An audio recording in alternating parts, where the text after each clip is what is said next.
Manchester United go into second place after a smash and grab win versus Leeds. 75 minutes where Manchester United were just not at it. And Ten Hag, the genius, has a moment and he goes, Lisandro Martinez, get on the pitch. Wout Weghorst, you're staying on, even though you've done nothing, but you're going into 10. Bruno, get on the right wing. Rashford, striker. Garnacho on the left. Go prove that rants and that hater wrong. Garnacho. Oh, Garnacho's rubbish. Boom, Garnacho gets a goal. Sit down, haters standing on Twitter. Garnacho's making you look like a mug. Look at you deleting your tweets and all of that. Pathetic. Those fans going in on an 18-year-old after one poor performance. You're pathetic, honestly. But let's talk about this game because Ten Hag is genius. Absolute genius, because 75 minutes of the game was absolutely woeful, atrocious. We looked like not scoring. And then all of a sudden, Ten Hag's like, Wout's going to play 10, Rashford's going to play striker. And I thought, what's going on? What's going to go on? And it worked. No Casemiro. Luke Shaw and Maguire as centre-backs.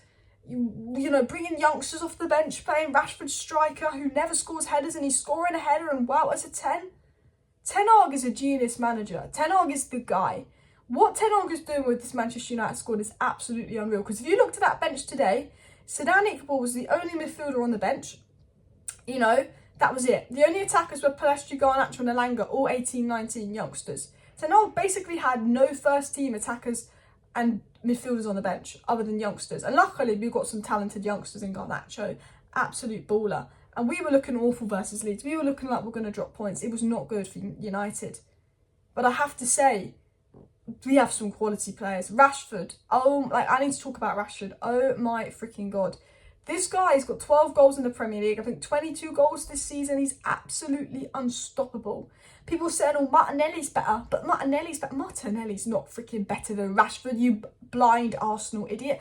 Marcus Rashford, unbelievable. Benny McCarthy, the coaching deserves some credit. But Rashford's scoring headers. Rashford's getting into positions. We scored 4 goals today. Only 2 of them were onside. We had 75 minutes when nothing was going to happen. And then all of a sudden, the ball goes back in the back of the net 4 times. I'm thinking, oh my God, what's gone on? Because as soon as we went 1-0 up, we were like attacking them, We looked like we could have battered Leeds. As soon as we were 1-0 up, Leeds' game plan was over. And we were attacking them, hitting them on the counter. Garnacho was scaring them to death because they started to attack and leave space in behind. You know, that last 15, 20 minutes was some of the best football I'd seen from United. But the first 70, 75 minutes was absolutely dreadful. But I have to talk about my man of the match. I've not even mentioned his name yet. Rashford was brilliant. Garnacho was brilliant. Wout Weghorst was the worst player in the first half and arguably the best player in the second half. But my man of the match is Luke Shaw. I thought Luke Shaw was fantastic. Luke Shaw's game numbers is 88 touches, 79% pass accuracy, 8 ground duels, won 6 ball recoveries. He made 3 clearances blocks, 2 key passes. He won 2 of his aerial duels, completed 2 out of 3 of his dribbles, made an interception, created a big chance and got an assist. He was fantastic, not just at centre-back, but at left-back as well. He was the stability on the pitch. He was one of our best players. And Luke Shaw, at the moment, is absolutely fantastic. He looks absolutely unreal. And United are second in the league. Rashford's unstoppable. We don't even have half our players fit and Ten Hag is doing Amanda. So I'm going to say this now. It's come out that UEFA have seemed to give Qatar the green light to take over United, and that next Friday the Qatar royal family is expected to make an offer to buy United. News is coming out today that Qatar are the favourites to buy Manchester United. They've got the green light. They want to own United and PSG. They want to get this deal done quick so they can make United a superpower, give Ten Hag proper backing in the summer. Because Ten Hag is the guy, and I think, you know, Ten Hag plus Qatar and it's over for rivals. Because today we saw some weaknesses in United. I've been very positive, but we saw a lot of weaknesses. Without Casemiro, we were shambolic in midfield. And I want to talk about Lisandro Martinez before I even talk about Casemiro, and then I want to link this to Qatar in a second. But Man United had no personality for 70 minutes of that game. There were Leeds, and someone put it in my live chat, Leeds looked more up for it. Leeds were fighting more than us. Leeds were working harder than us. This felt like Ollie ball. For moments of this game, this was the Man United of last season. I felt like I was watching Manchester United of last season for so much of this game. And it was so evident that the personalities in the squad weren't here. Whether you like Ante or not, he's a personality. Casemiro's a personality, and his presence on the pitch was definitely missed.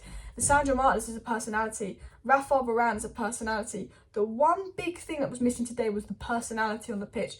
Lisandro, Varane, Casemiro. Those 3 are the core. They're the triangle. They're the mould. They're the personality, they're the stability to the squad. And when we didn't have that triangle of Varane, Lissandro and Casemiro, we were shambles. Now, I don't think Maguire was actually that bad. His passing was just dreadful. And I tried to defend Maguire in the first half, but his passing in the second half was awful. That I think Maguire has well and truly warranted that he does not deserve to start for United and needs to be sold in the summer after that performance. And I don't know how Fred got man of the match. Yes, he put in a defensive shift, but Fred was not man of the match today. I want to talk about Sabitzer. What a good pass that led up to the first goal as well. I want to talk about all the players, but it's the personality that Sandro Martinez brings. Because when Sandro Martinez comes on the pitch for United today, who is the best player on the pitch? Sandro Martinez. When he comes on, he's a different quality. We couldn't break the lines. Maguire was taking too many touches. We couldn't break the Leeds lines. We couldn't pass the ball. Sandro Martinez comes on, very good ball-playing defender. All of a sudden, we start gaining a bit of control, start gaining a bit of possession, start breaking the lines. All of a sudden, United have got that fighting spirit back. And Sandro Martinez brought the energy back into the team. And what a fantastic player he is. But going into the negatives, the midfield got overrun. And I have to say this now. I look at United and I go, we need to sign 2 midfielders. We need to sign some young DM from, I don't care, Argentina, Brazil, some Casemiro understudy to be in the squad and learn and grow from Casemiro because he's going to retire in a few years. We are so heavily reliant on Casemiro, it's scary. We're also really heavily reliant on Rashford. If Rashford doesn't score, where do the goals come from? If Casemiro doesn't play, what's the midfield do? The levels between Casemiro and Eriksen and Fred and Sabitzer. No, I thought Sabitzer was all right today, but there was just clear levels. And the biggest miss today was Casemiro, and it was so obvious. Not just personality on the pitch, but the way we played, just getting torn apart in midfield, couldn't control the ball, couldn't dictate the game, no one there to keep the pace of the game. The lack of DM was so obvious today, and United need to get a Casemiro understudy in the summer, which links back with Qatar. If Qatar become the next owners of United, which is looking likely, we will be unstoppable because Ten Hag is the man. And if you get that understudy to Casemiro, if you get that ball-playing CM like De Jong next to Casemiro, and you get Ten Hag as striker, and you know what, I could be critical of Wout Weghorst today, but we created no service for him. And Wout Weghorst, who was absolutely dreadful all game, really redeemed himself in the second half. He really redeemed himself in the second half because he went into the number 10 role, was fantastic and got an assist. He did nothing in the first half, was fantastic in the second half, and it's not his fault. But if Qatar come in and they get Ten Hag, that striker, they get Ten Hag, you know, that midfielder, and they also get an understudy for Casemiro and potentially a goalkeeper. I don't think De Gea was too bad today, but his distribution was dreadful. Ten Hag's cooking. The fact that this is the United side that came 6th last season, the worst ever United side in 30-something years, and Ten Hag's got them playing well and winning games. And even today, when Ten Hag didn't have Casemiro or Martinez on the pitch, and Anthony, any of his new signings on the pitch other than Malacia today, Ten Hag had to, that squad that played was the Ollie squad. That was the Ollie squad. None of the players on the pitch other than Malacia were Ten Hag signings today. Ten Hag had to play that with the Ollie squad. You know, that game with the Ollie squad, and then, you know, academy players on the bench. And he managed to get a result because he managed to work it out subwise because he's a very clever man. Now, I want to talk about some other things. I'm really happy that Garnacho scored. I thought Garnacho was fantastic today. He was unlucky not to get a second. Rashford almost got a second but was offside. Wout Weghorst was unlucky not to get a goal. It's crazy how that we could be so bad for 75 minutes and so good for the other 15 minutes. It's scary, the absolute difference in that and how much better we got. And I think once we went 1-0 up, Leeds' game plan had gone. And this is why I was saying in my watch along, United need an early goal, because that's Leeds' game plan, to kind of play us out, torment us a bit. And I'm really glad we beat Leeds because the Munich chance was absolutely disgusting from them. The refereeing was absolutely atrocious. Guys, the refereeing was atrocious today. Stop, start. And I'm really glad we got that win because that was an absolutely horrible game. And I have to talk about this because this is a consistent error that United are making. What is it about us starting the first halves of second games awfully? The first 5-10 minutes of the second half of every game, we are absolutely dreadful. And this is a consistent error we're making. We're not switched on. We need to do better.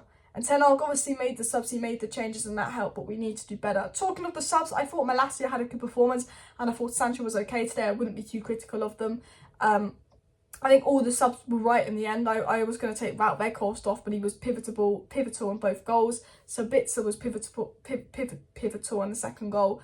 At the end of the day, we got the win. it was not a nice way to get the win. It was an iffy game, but we got the win, and that's the most important thing. And I think Luke Shaw, man of the match. I thought Martinez made such a big difference. I thought Maguire was okay, but he just gave the ball and was an absolute mess, such a liability, and he needs to be sold. Below, I think he's still kind of warming up and getting used to it. I think Wan-Bissaka gave us that defensive stability, and I think that was a smart move.